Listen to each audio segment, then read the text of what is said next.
warahmatullahi wabarakatuh. Perkenalkan, nama saya Raka Ilham Pangestu dari jurusan Ekonomi, Prodi Ekonomi Islam. Di sini saya ingin memenuhi sebagai tugas pertemuan 14 dari pasar modal syariah. Di video ini saya ingin memenuhi sebagaimana tugas yang diberikan pada pertemuan 14 makul pasar modal syariah. Pertama, apa sih pasar modal syariah? Nah, pasar modal syariah merupakan kegiatan dalam pasar modal sebagaimana yang diatur dalam Undang-Undang Pasar Modal yang tidak bertentangan dengan syariat Islam. Yang kedua, apa sih reksadana syariah itu?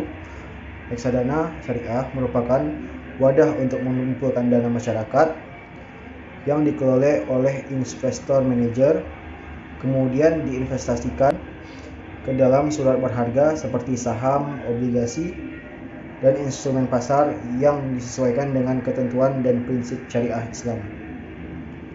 Kemudian sukuk. Apa itu sukuk?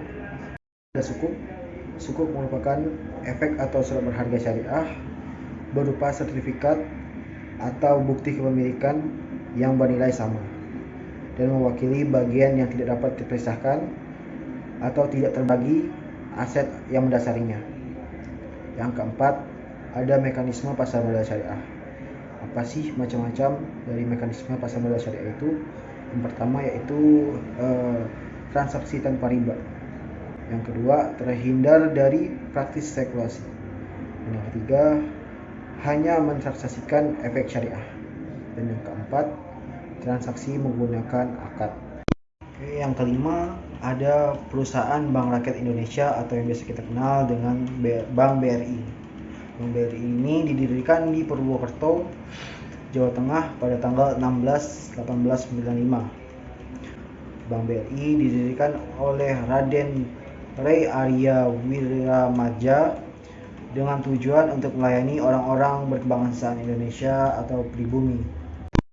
BRI di masa kini. Sejak 1 Agustus tahun 92 berdasarkan Undang-Undang Perbankan Nomor 7 tahun 92. Status BRI berubah menjadi perseroan terbatas. Kepemilikan BRI saat itu masih 100% di tangan pemerintah.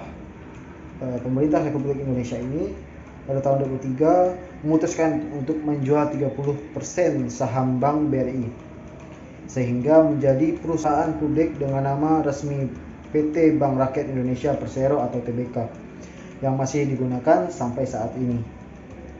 Pada awal tahun 2019, BRI mengakuisisi salah satu anak usaha Bahana Arta Ventura, yakni Sarana NTT Ventura, dengan mengganti namanya menjadi BRI Ventures sebagai bagian dari rencana perusahaan untuk masuk ke bisnis modal Ventura.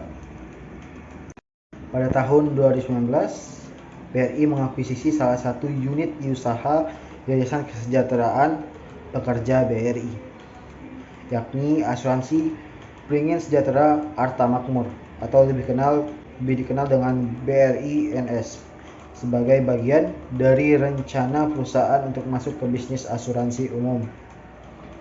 Pada tanggal 2 Juli 2021, pemerintah Indonesia resmi menyerahkan mayoritas saham permodalan nasional, madani, dan pegadaian kepada BRI melalui Peraturan Pemerintah Nomor 73 Tahun 2021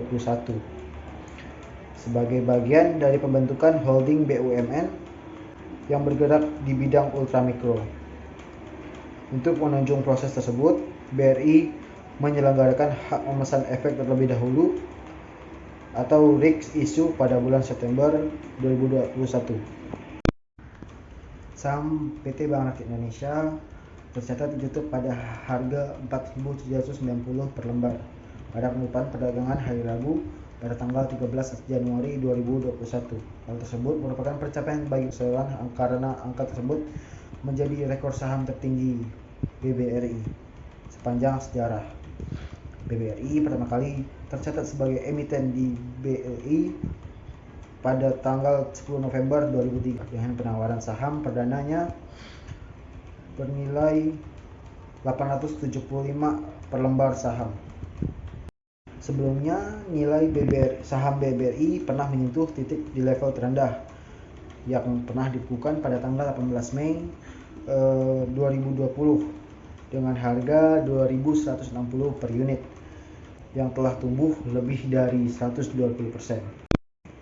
BRI pun mengukuhkan diri sebagai perusahaan BUMN dengan kapitalisasi pasar terbesar di pasar modal dengan mencapai 590,83 triliun. Perseroan optimis kinerja pada tahun ini lebih baik dibandingkan dengan tahun lalu. Dengan penyaluran kredit, kami patok tumbuh 6% hingga akhir tahun 2021. Optimisme ini selaras dengan sinyal kebangkitan dari UMKM yang merupakan fokus utama bisnis dari Bank Rakyat Indonesia atau BRI. Demikian penjelasan dari saya, kurang lebihnya mohon maaf. Sekian dari saya, wassalamualaikum warahmatullahi wabarakatuh.